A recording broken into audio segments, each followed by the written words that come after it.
Baik, Assalamualaikum warahmatullahi wabarakatuh. Halo pemirsa semuanya, jumpa lagi bersama saya Sylvia Rahmadani dalam program Dialog Khusus. Kali ini kita kedatangan tamu yang sangat istimewa sekali, seorang politikus muda yang sudah berhasil duduk selama 2 periode berturut-turut sebagai anggota DPRD Kota Padang, yaitu Bapak Manuver Putra Firdaus. Periode yang pertama itu di tahun 2019 sampai 2024 sebagai anggota DPRD Kota Padang yang termuda di usia 27 tahun. Dan di periode kedua ini di tahun 2024 sampai 2029 sebagai anggota DPRD tingkat 2 se-Sumatera Barat yang memiliki suara terbanyak dari fraksi Gerindra. Selain itu, beliau juga merupakan seorang pengusaha, beliau juga merupakan seorang CEO dari Mini Soccer dan juga pemilik barbershop Amros yang ada di Kota Padang. Selain itu, beliau juga aktif mengikuti berbagai organisasi. Beliau sekarang merupakan Wakil Ketua HIPMI Kota Padang, Ketua Asosiasi Bola Tangan Indonesia Kota Padang, dan pengurus Gebu Minang Sumatera Barat. Oke, sebelum kita mulai bincang-bincang kali ini, mungkin boleh kita sapa dulu Bapak Manuver. Halo, selamat siang Bapak. Bagaimana kabarnya hari ini Pak? Alhamdulillah baik. Alhamdulillah. Mungkin boleh diceritakan kepada pemirsa apa aja kesibukannya akhir-akhir ini Pak? Baik, pertama saya mengucapkan terima kasih atas undangan yang telah diberikan. Perkenalkan, nama saya Manuver Putra Firdaus. Alhamdulillah saya diberikan amanah menjadi anggota DPRD Kota Padang untuk kedua kalinya dari Partai Gerindra. Pastinya kesibukan kita pada saat ini melaksanakan kegiatan kita secara kelembagaan dan juga ikut dalam organisasi yang seperti disebutkan oleh Sylvie tadi, dan juga mengurus usaha kecil-kecilan yang ada di Kota Padang. Mungkin itu ya. Lumayan sibuk sekali ya Pak akhir-akhir ini. Nah, sebelumnya kami ucapkan selamat juga ya Pak kembali mendapatkan amanah untuk menjadi anggota DPRD Kota Padang Pak. Nah, kabar-kabarnya nih Bapak sekarang sebagai anggota DPRD tingkat 2 se-Sumatera Barat yang memiliki suara terbanyak dari fraksi Gerindra. Nah, kira-kira apa aja tuh Pak strateginya dan langkah-langkah konkret yang Bapak lakukan sehingga Bapak bisa meraih suara terbanyak? Iya, baik, mungkin flashback sedikit. Di tahun 2019 saya mendapatkan suara 1.786 suara, dan alhamdulillah pada tahun pemilu 2024 sampai 2029 ini saya mendapatkan suara 6.305. Jadi ini suatu pencapaian yang di luar dugaan.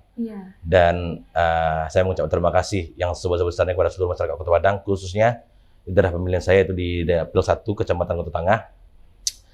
Kalau bicara tentang strateginya, mungkin kita dari tahun 2019 diberikan amanah. Kita sering menjalin komunikasi pastinya, silaturahmi dengan masyarakat. Alhamdulillah dengan kita menjalin komunikasi selama 5 tahun ini, dan alhamdulillah amanah itu kembali dititipkan kepada saya. Alhamdulillah. Alhamdulillah ya Pak. Nah, kalau boleh tahu usia Bapak sekarang itu berapa dan apa sih alasan Bapak untuk terjun ke dunia politik di usia yang tergolong masih muda Pak? Kalau usia sekarang saya di umur 31 tahun. Pada periode pertama saya berusia 26 tahun.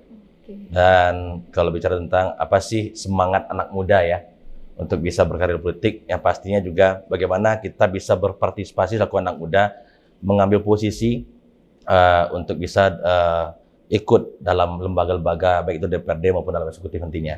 Karena bagi kami di saat kita ikut bisa berkecimpung di dunia pemerintahan, itu kita bisa memberikan kontribusi yang lebih banyak untuk masyarakat, khususnya di daerah Kota Padang.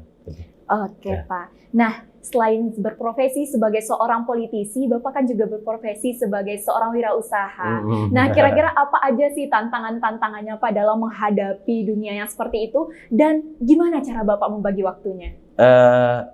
Kalau untuk dunia usaha, alhamdulillah usaha yang saya jalani pada hari ini, baik itu barbershop maupun adalah Mini Soccer pada hari ini, kita ada tim dan bisa dikatakan sudah bisnis kita jalankan sudah autopilot. Ada di barber, ada orang yang kepercayaan kita yang kita berikan amanah, dan juga di Mini Soccer juga ada orang kepercayaan yang kita berikan amanah. Kalau bicara tentang dengan kesibukan dan pembagian waktu kita pada saat ini, alhamdulillah untuk DPRD pun kita tidak terlalu sibuk sebenarnya, karena palingan kita ada undang-undang rapat komisi, rapat-rapat paripurna, wajib untuk menghadiri. Dan untuk bisnis kita running seperti biasa.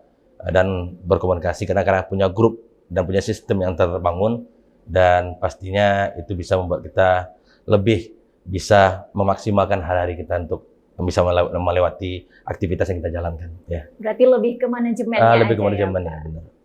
Oke, nah saat ini kami banyak mendengar kalau misalkan Bapak itu banyak mengembangkan pokok pikiran untuk membantu UMKM yang berada di Kota Padang. Nah, kira-kira apa sih Pak landasan pemikiran Bapak sehingga Bapak begitu semangat nih untuk membantu UMKM di Kota Padang? Jadi kalau kita di DPRD Kota Padang, kita diberikan anggaran pokok pikiran sebesar 2,5 miliar per tahun. Ya. Kenapa program UMKM yang kita utamakan? Pasti ada alasannya. Di saat kita turun, di saat pandemi COVID waktu itu, kita turun ke tengah masyarakat. Yang kita tampung aspirasi pada saat itu bukan pembangunan fisik diminta masyarakat, tapi bagaimana bisa ketahanan dalam menjalani kehidupan bagi masyarakat itu di saat tengah pandemi COVID itu bisa diberikan bantuan oleh, dan ada andil pemerintah yang bisa memberikan bantuan terhadap masyarakat. Dan oleh sebab itu kami bekerja sama dengan Dinas Perdagangan Kota Padang pada umumnya untuk bisa mengalokasikan pokok-pokok pikiran kami berupa bantuan baik itu sarana-prasarana fasilitas kepada pelaku-pelaku usaha yang ada di Kota Padang. Dan alhamdulillah itu sangat memberikan dampak yang sangat baik terhadap masyarakat Kota Padang, khususnya daerah pemilihan saya di Kota Tengah. Dan alhamdulillah itu melihat dari, mungkin bicara tentang indikatornya, dengan hasil yang kita peroleh suara itu kan berdampak sangat baik terhadap saya pun selaku pelaku politik dan terhadap masyarakat pun yang mendapatkan bantuan itu. Alhamdulillah kita sama-sama sepakat bahwasanya bantuan itu menjadi skala prioritas untuk masyarakat yang pada hari ini yang dibutuhkan. Ya. Oke, berarti emang berlandaskan dari aspirasi dari masyarakat juga ya Pak, mewujudkan aspirasi sehingga bisa menjadi lebih baik lagi. Nah, kira-kira Bapak kan sekarang udah duduk selama 2 periode. Nah, di periode pertama apa sih fokus perjuangan Bapak sebagai seorang anggota DPRD Kota Padang? Sebenarnya periode pertama itu periode yang mungkin di saat saya mengikuti calon legislatif yang pertama itu adalah tahap yang paling berat dalam bagi saya ya secara pribadi, karena di usia 26 tahun tamat kuliah saya langsung berkecimpung dunia politik, dan alhamdulillah kita diberikan kepercayaan bergabung dari Partai Gerindra, partainya Presiden pada hari ini, ya kan? Dan narasi-narasi yang dibangun di tengah masyarakat tuh anak muda bisa apa sih gitu. Anak muda bisa apa sih gitu kan. Tapi alhamdulillah saya membuktikan bahwasanya anak muda itu punya semangat juang yang berbeda, dan juga punya kreativitas dan punya niat yang baik untuk bisa terlibat langsung memberikan perubahan-perubahan untuk masyarakat yang ada di Kota Padang. Itu mungkin itu. Oke. Ya. Ingin merubah dan juga memberikan inovasi terbaru ya Pak. Nah, kalau di periode pertama itu fokus perjuangan Bapak, kira-kira di periode yang kedua ini fokus perjuangan Bapak kemana lagi nih? Karena sebenarnya yang kedua ini dengan perolehan suara yang bisa dikatakan 300% peningkatan, alhamdulillah. Berarti ini kita punya tanggung jawab yang sangat besar lagi untuk 5 tahun yang akan datang. Dan saya sepakat bahwasanya dengan kapasitas saya yang hari ini yang saya miliki, tidak mungkin bisa semuanya mengakomodir bantuan yang kita bisa alokasikan untuk masyarakat. Tapi ya, insya Allah saya selaku pribadi dan dari Partai Gerindra siap berkolaborasi dengan wakil-wakil kita yang ada di DPRD Provinsi maupun di DPR RI, bagaimana anggaran-anggaran PBD Provinsi, APBN itu bisa kita alokasikan untuk masyarakat Kota Padang yang sama kita cintai ini. Wah, sangat luar biasa sekali ya Pak. Semoga apa yang emang menjadi inovasi Bapak terwujud ya Pak. Amin. Nah, kira-kira apa sih saat ini kendala Bapak sebagai seorang anggota DPRD muda di Kota Padang dalam berinteraksi dengan masyarakat di Dapil 1 Kota Padang, yaitu Kecamatan Kota Tengah yang merupakan kecamatan dengan penduduk terbanyak dan terluas nih di Kota Padang, Pak? Iya, Kecamatan Kota Tengah, kecamatan paling besar di Kota Padang, dari 11 kecamatan yang ada di Kota Padang. Dan kalau bicara komunikasi, kita sejauh ini dengan baik dengan tokoh masyarakat, dengan perangkat dan seluruh warga itu berjalan baik. Tapi kami berharap dengan adanya wali kota baru terpilih pada hari ini, ada sistem digital yang dibikin untuk bisa mempermudah akses kita terhadap masyarakat. Karena mungkin pemilih kita baik itu di umur 40 ke atas itu kan bukan lagi bisa dikatakan melek teknologi lagi, tapi sangat sedikit apatis dengan teknologi ya. Tapi kita insya Allah dengan adanya sosialisasi, edukasi dan masukan dari pemerintah dengan sistem yang bisa dijalankan oleh pemerintah untuk masyarakat Kota Padang, itu bisa mempermudah akses kami selaku wakil rakyat untuk bisa menjalin komunikasi dengan baik untuk masyarakat Kota Padang. Ya.